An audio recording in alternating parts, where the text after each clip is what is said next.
Madam baby నైట్‌లో బాగా ఏడుస్తుంది. ఇంట్లో అమ్మమ్మ వాళ్ళు బ్రెడ్ వాటర్ తాగిచ్చొచ్చు మంచిది అని చెప్తున్నారు.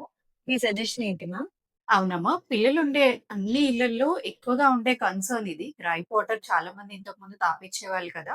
ఇప్పుడెందుకు వద్దంటున్నారు డాక్టర్స్ అందరూ అని అడుగుతూ ఉంటారు. పాత కాలంలో తయారైతున్న గ్రైప్ వాటర్స్‌లో ఎక్కువ ఆల్కహాల్ కంటెంట్ అనేది ఉంటుంది. సో, బేబీ దాని వల్ల వచ్చే సెడేషన్ వల్ల కామ్‌గా పడుకుంటుందనమాట. కానీ ఇంట్లో ఉండేవాళ్ళు ఏమనుకుంటారు, బేబీ పొట్టలో హాయిగా ఉంది, అందుకని పడుకుంటుంది.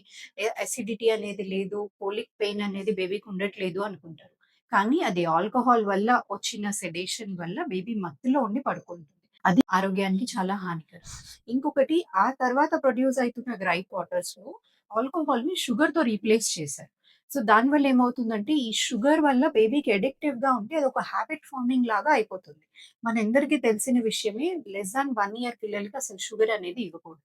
సో, గ్రైప్ వాటర్స్ అనేవి కాంట్రా ఇండికేటెడ్. ఇప్పుడు రీసెంట్‌గా తయారవుతున్న గ్రైప్ వాటర్స్‌లో హెర్బల్ ఇంగ్రీడియెంట్స్ ఎక్కువుంటున్నాయి. వాటికి ఎలాంటి సైంటిఫిక్ ప్రూవెన్ ఎవిడెన్స్ అనేది లేదు. ఇన్ఫాంటైల్ కోలిక్ తగ్గిస్తుంది, బేబీకి పొట్టలో నొప్పి లేకుండా ఉంటుంది, యాంటాసిడ్ ఎఫెక్ట్ ఉంటుంది అనడానికి.